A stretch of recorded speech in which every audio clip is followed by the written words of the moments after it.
Hi friends, வணக்கம் and welcome to RK news Tamil Nadu channel. சற்று முன் வெளியான முக்கிய அறிவிப்பு. எஸ்இடிசி பேருந்துகளில் இனி 90 நாட்களுக்கு முன்னதாக முன்பதிவு செய்யலாம். வெளியான முக்கிய அறிவிப்பு. செய்தியை முழுமையாக கேட்கறதுக்கு முன்னாடி நம்ம சேனலை சப்ஸ்கிரைப் பண்ணலாம். சப்ஸ்கிரைப் பண்ணிக்கோங்க. மறக்காம பெல் பட்டனை கிளிக் பண்ணிக்கோங்க. அப்போ தான் நம்மளுடைய அப்டேட்டட் நியூஸ் உங்களுக்கு உடனுக்குடன் வந்து சேரும். தமிழ்நாடு அரசு போக்குவரத்து கழக பேருந்துகளில் முன்பதிவு காலம் 60 நாட்களில் இருந்து 90 நாட்களாக அதிகரிக்கப்படும் என கூறப்பட்டுள்ள நிலையில் இன்று மதியம் 12 மணி முதல் அமல்படுத்தப்பட உள்ளது. தமிழ்நாடு அரசு பேருந்துகளில் பொங்கல் பண்டிகைக்கான முன்பதிவு தொடங்கப்பட்டுள்ளது. தற்போது 2 மாதங்களுக்கு முன்னதாகவே முன்பதிவு செய்யும் நடைமுறையில் மாற்றம் செய்யப்பட்டுள்ளது. பயணிகளிடமிருந்து கிடைத்த கருத்துக்களின் அடிப்படையில் பயணிகள் நீண்ட காலத்திற்கு முன்பே முன்பதிவு நடைமுறையில் மாற்றம் செய்யப்பட்டுள்ளதாக விளக்கம் அளிக்கப்பட்டுள்ளது. மேலும் நடைமுறையில் உள்ள 60 நாட்களுக்கு முன்னரே முன்பதிவு செய்யலாம் என்பதை 90 நாட்கள் என உயர்த்தி 18 நவம்பர் 2024 மதியம் 12 மணி முதல் அமல்படுத்தப்படுகிறது. மேலும் பயணிகள் கடைசி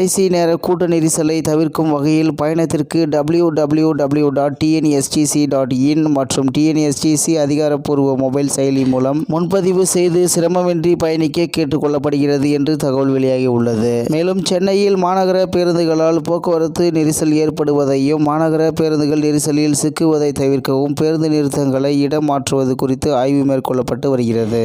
மேலும் சிக்னல் மற்றும் மேம்பாலங்கள் சாலையுடன் இணையும் இடங்களின் அருகேயுள்ள நிறுத்தங்களில் பேருந்துகள் நின்று செல்வதால் போக்குவரத்து நெரிசல் ஏற்படுவதை தவிர்க்க ஆய்வு நடத்தப்படுவதாக தெரிவிக்கப்பட்டுள்ளது. இந்நிலையில் தமிழ்நாடு அரசு பேருந்துகளில் பொங்கல் பண்டிகைக்கான முன்பதிவு தொடங்கப்பட்டுள்ளது. தற்போது 2 மாதங்களுக்கு முன்னதாகவே முன்பதிவு செய்யும் நடைமுறையில் மாற்றம் செய்யப்பட்டுள்ளது. மேலும் பயணிகளிடம் இருந்து கிடைத்த கருத்துக்களின் அடிப்படையில் பயணிகள் நீண்ட காலத்திற்கு முன்பே முன்பதிவு நடைமுறையில் மாற்றம் செய்யப்பட்டுள்ளதாக விளக்கம் அளிக்கப்பட்டுள்ளது என்று தகவல் வெளியாகியுள்ளது என்பது குறிப்பிடத்தக்கது. இத்துடன் இன்றைய முக்கிய செய்தி நிறைவு பெறுகிறது. மேலும் இது போன்ற செய்திகளை உடனுக்குடன் தெரிந்து கொள்ள ஆர்கே நியூஸ் தமிழ்நாடு சேனலுடன் இணைந்திருங்கள். நன்றி, வணக்கம்.